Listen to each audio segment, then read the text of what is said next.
How's it going, everyone? This is Kevin. Today I want to bring along with me to talk about my wish list for the Sony A7C Mark II. So let's jump right into it.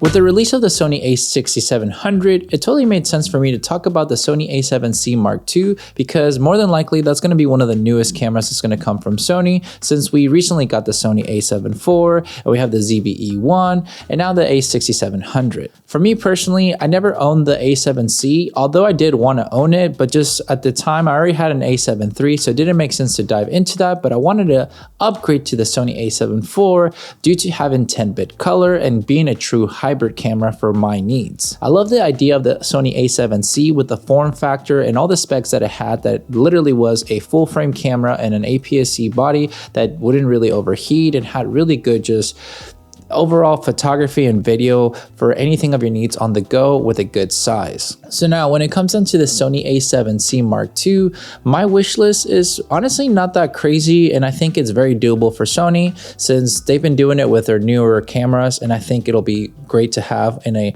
form factor like that when it comes down to a full frame camera with great specs that honestly just doesn't overheat. Because the Sony ZV-E1, it sounds great on paper, but sadly the overheating and it not really being a true kind of hybrid kind of camera on the go isn't really enticing for me to go for, because I just don't really feel like dropping like $2,200 for a camera that's going to overheat when it comes down to heat. And especially living in Texas, there's quite a bit of heat on that end, and I want to have a camera that I'm spending money on that I can use, especially for that form factor would be great, but didn't really deliver for me to want to go buy it. So now with the Sony A7C Mark II, the main thing that I know it's probably going to be is going to be like a baby A7 IV. It's going to have probably the same sensor, the same megapixels. The major differences that I think is going to be going with it is going to be that it's not going to have like dual cards like how I think the Sony A7C had to the Sony A7 III, and things like that, with less customization buttons because, well, they're saving some real estate. And by all means, I think that's perfectly fine. That's the reason why they're wanting to go with that form factor. So I'm not opposed to that whatsoever.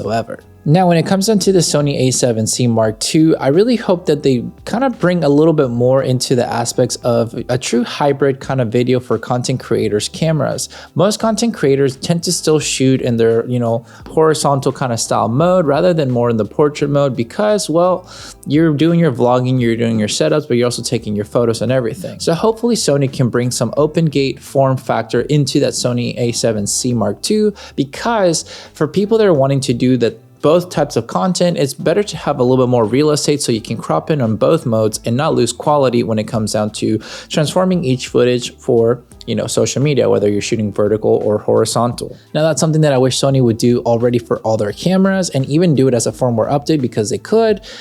But we've done that discussion already, so it is what it is in that sense, but hopefully Sony is listening. Now, one thing that I hope they really take out, because it's going to be harder for customization when it comes down to the video specs of the camera, because you don't have like the switch like how the Sony A7 IV tends to have, will be easier access to shoot 4K all the way to 60, but also the 10-bit all the way to the 120 frames per second 1080p, which you can do that with the S&Q mode on the A7 IV, but I don't know how they're going to be able to do it as fast as possible for people that want to kind of use that camera for a true, photo video mode style, where they could maybe do like a button or something that can help you change into it. But since you're having to do S&Q mode, hopefully they'll just understand that they can do it with the 1080p 120 frames per second but 10-bit just directly from video mode, not having to go to S&Q. I'm kind of tired of that with the A7 IV. It's not horrible to use, but it is kind of annoying that I have to go to S&Q mode to get 10-bit color. So getting rid of that would be nice. Even doing a firmware update for the A7 IV would be nice on it, but at least with the A7C Mark II, if it's going to be kind of like a miniature, if you will, A7 IV, I'm hoping that they kind of take out of a little bit of the roundabouts that you would have to do when coming down to going from video to photo mode in that aspect, that you're not having to go too intensely with relying of the switch that the A7 IV has. So for me, it would be nice to have just either a button that gets to like photo video mode faster. That way you can just maybe kind of like circle around and set it up that you can go up and down to, let's say, oh, you want to shoot 4K 24, 4K 60, or the 1080, 120 frames per second, but in 10-bit color and not having to be in S and Q. Now I know they're probably not going to do the 4K 60 into like without crop, because otherwise why would people want to buy, you know, the A7 IV? But realistically, it would be nice to be able to have no crop when it comes onto the 4K 60, because it would actually bring a little bit more advantage for the Sony line of cameras, that a lot of the cameras in that price point tend to have the 4K 60 crop recently. Not sure why. I mean, I'm sure it's to save some money, and I'm sure it's to entice people not to go for that camera over the more expensive ones if they want that, you know, full frame kind of action. But it would be nice to have a little bit more compensation when it comes down to the 4K 60 not being cropped. Because honestly, we're already kind of having a little bit of a camera that could have had a little bit more, because it could have honestly had 4K 120 frames per second at 8-bit color. So it wouldn't take away from the Sony A7S III, which I still think people wouldn't have, you know, taken away from the Sony A7S III or the FX3 even now, because at the end of the day, you're either going to go with a camera that's fully hybrid or it's more video centered no matter what. So you're going to kind of pick and choose no matter which one it would be. So I don't think it would have taken away from it, but that's just my thought. You might think differently. You might agree with me, but I don't know.